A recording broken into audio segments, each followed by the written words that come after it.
Hey, what's going on, my little nomads, party people, and strangers everywhere? My name is Vincent, and I'm sorry that this After Hours video is coming to you guys a little late. You see, there's been storms hitting left and right somewhere in my neighborhood. There's been lightning, there's been rain.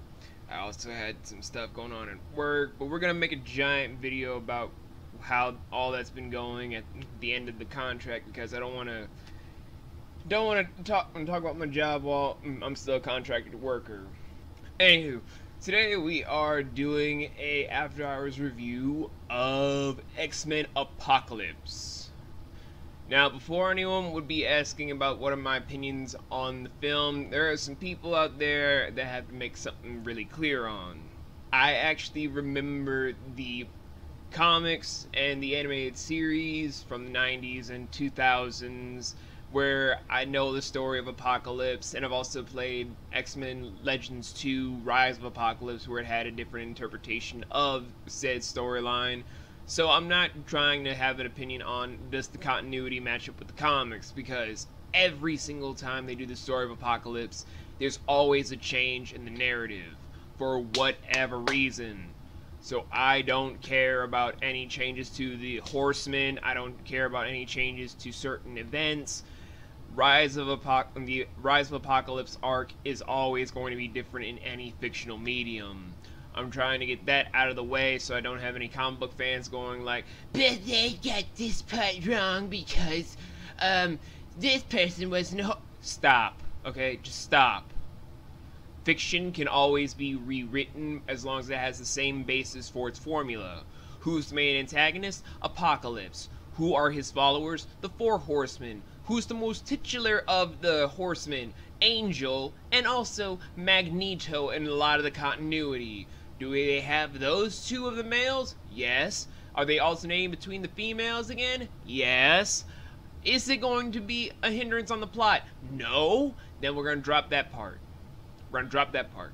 Now then, what are my thoughts on the film itself? First, let's just go into how this interpretation is different than the others. See, I kind of came up with this weird little theory in my head after I was watching the movie.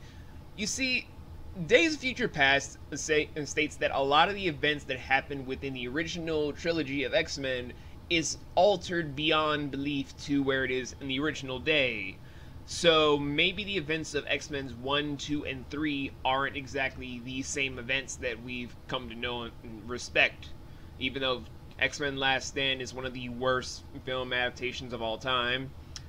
And here are my reasons why as we dive into the story. See, this is all dealing with Shahanur, aka Apocalypse, just trying to steal the body of a mutant that has regenerative abilities after stealing someone else that had telekinesis, telepathy, and augmenting abilities for certain periods of time, not since the dawn of time like the narrative says, because if he was that old, he wouldn't have existed by the Nile Valley during that period of time of 39 BC. 39,000 BC, he would have been long since dead. I'm being pretty much fucking realistic. He would have been dead long before then. Nevertheless, though, after he's betrayed by a bunch of people during that decade where he is trapped underneath several bits of rubble after all of his horsemen are killed, he's just laying dormant until 1987, where we have to deal with the narrative about where the X-Men are and where Magneto is. Except the only twist is, for this narrative, Professor X, aka Charles Xavier, still not bald yet, is just trying to have a more peaceful college without the X-Men established, despite the fact that by the time the original X-Men were established, there were only 4 of them and they were already the X-Men. But whatever. And Magneto is married and with a daughter that has the ability to have animal telepathy. She doesn't belong in the original continuity. She's an entirely original Marvel Universe character. It's kind of nice, really. Except they have to make sure that Magneto is still a villain, so how they do this? They kill his wife and daughter the same way they take away his mom and dad in Auschwitz, and he's about to kill people. But how do we make the plot even more interesting than a guy that loses his wife and daughter and wants revenge on all those around him, and then would have gone on to run around the world until he founded Genosha, the secret island for all of his human-hating mutants? We're gonna have Apocalypse be reawoken because Mortar McTaggart, who hasn't been around since X-Men First Class, comes right back in and then conveniently forgets that if the sun hits one of the plot elements, it awakens Apocalypse. So yay for introducing Mortar McTaggart again. Oh wait, she's fucking useless now because she awoke the big bad guy. How smart for all of us that she's here to be the sexual desired object for Charles. Anywho, from that we just go into the usual stuff of Apocalypse reawakening, trying to acclimate himself with the current timeline, and then trying to get his four horsemen. The first one being Storm, who we're introduced now as, like in the original continuity, a thief in Cairo, but having her powers, meaning that she's had them for a little bit and is a professional thief at best. Then the next one after that was Olivia Munn as Psylocke.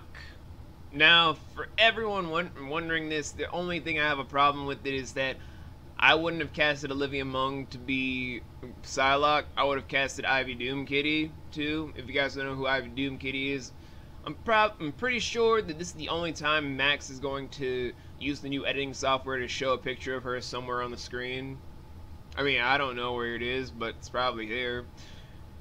And then after recruiting Psylocke and Storm, Apocalypse gets his third and one of his most titular horsemen of Angel by turning him into Archangel with metal wings and shit.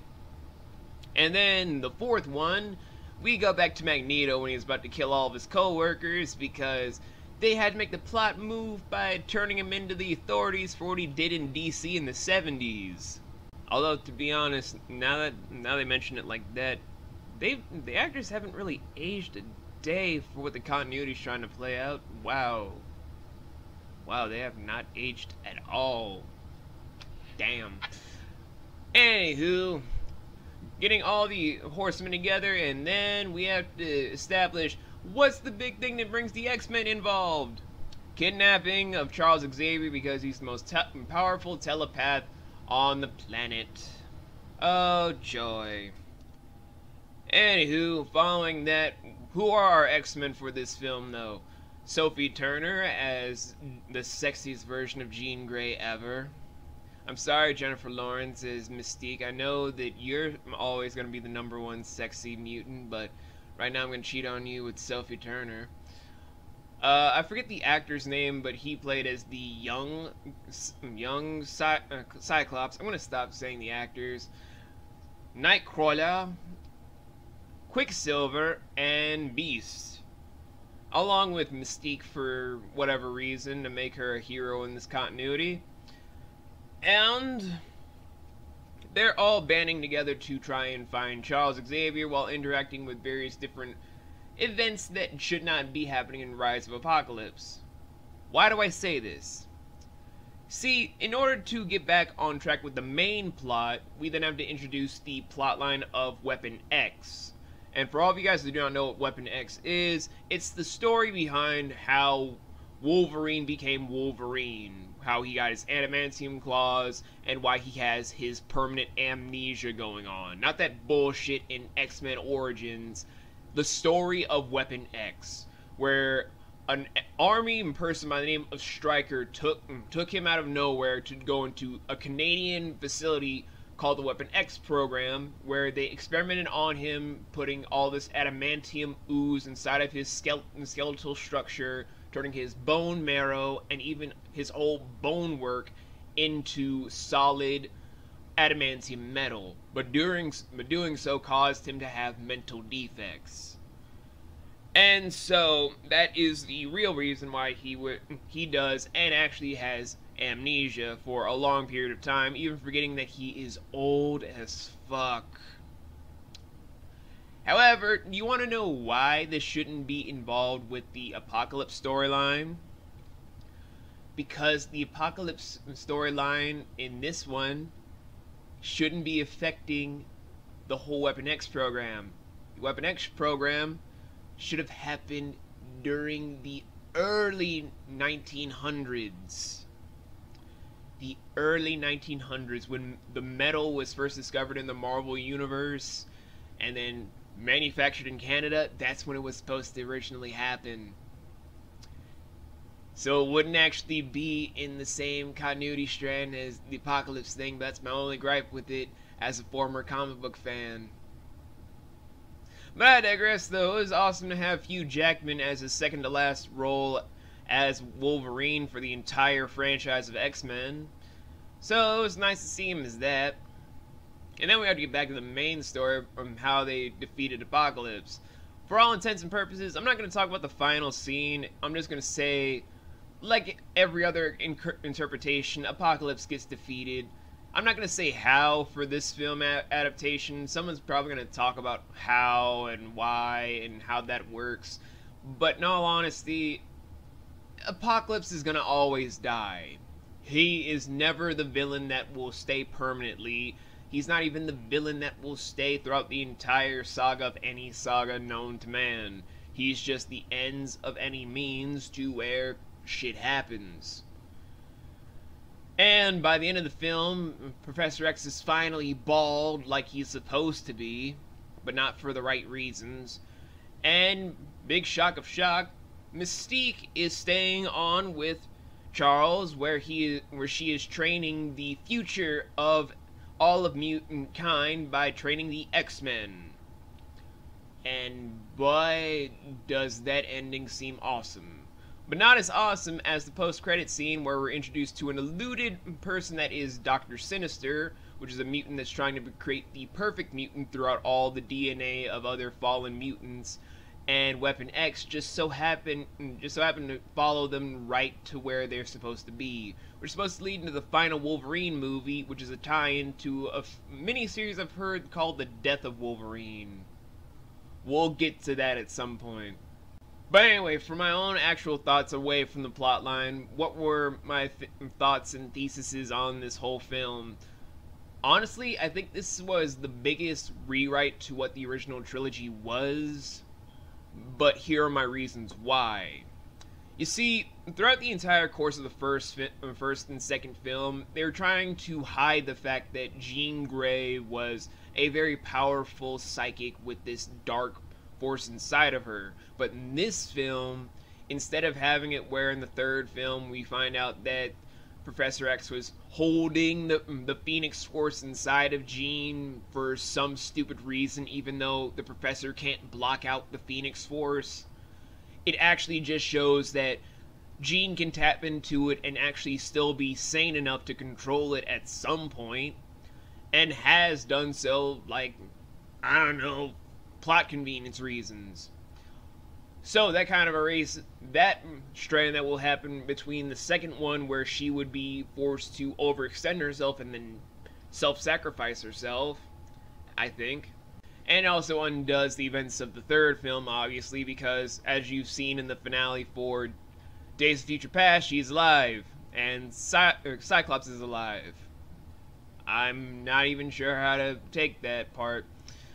Also, due to the fact that Wolverine is now introduced earlier into their lives, where they can at least notice him by face, I think the interactions for what would happen in the first film wouldn't actually be the same as they know it. He would find that they are familiar, and they would know him as the strange guy that helped them when they were trying to save the Professor.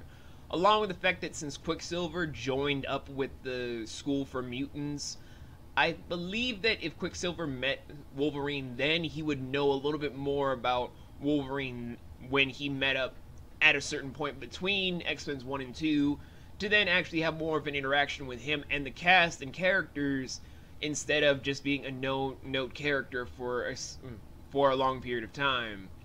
That kind of panned out in my mind, because I was like, okay, I could see a new continuity thing going on right here, and I like it. I actually do like it. Anyway, Aside from all my theories and my take on the plot, what are my own thoughts in general about how it is in tow? Honestly, it is a pretty good superhero movie, not the greatest of all time. That one hasn't been made yet. I know it's coming soon, where I'll say it's the greatest superhero film of all time, but it's not made yet. It's never been announced, and it hasn't been released at any point in time, so I'm not gonna say it's here yet. It's coming, but it's not here yet. But I would say that I would put it in my top 5 list of most enjoyable superhero movies. Live action, of course, not animated. That's an entirely different list. So, from just going from A to Z on this, going from paying $11 to see it in theaters to having a mold over my head for the past couple of days, what would I say about the film in a whole? What would I say for it in general? I would say that I recommend that you guys watch it as soon as you can while it's still in theaters, but not to get your hopes up for it to be the most fantastic film of your entire life. Just go with an open mind if you're an X-Men fan like I am, and you'll find an enjoyable experience and probably form your own theories on what's going on in the main continuity for just erasing the entire original trilogy, to then go into the new facts of the new trilogy of the new people. Also, if you're a fan of Game of Thrones, you'll just be like, Sansa Stark be fine and some latex leather. God damn. Whew. Sorry. I have to let my testosterone side out so I can go back to my criticism side. I apologize. And I really hate my generator right now because it's so fucking annoying. So anyway, though, my rating for this, I would give this a 10.5 out of 13. Still with the recommendation of you guys to at least watch it while it's in theaters, and whenever the DVD comes out, you can rent it. Don't buy it. Just rent it to see if it's worth your time to buy it. And that's it in a nutshell. Next After Hours review, though, we're going to be talking about Zootopia, because I'm getting the DVD soon, and it might turn into an actual review on Marauder Reviews in 2017. We still have to go over what we can have wiggle room for, but, it's a possibility. So anyway, guys, peace, take care, and I'll see all of you lovely guys tomorrow with 2 new videos because I had to delay the Let's Do Art video today to do this right now. We have a lot of stuff going on, so just be patient. The finale stuff is really important. See you guys later. We make them scream murder. Gun inside, put 'em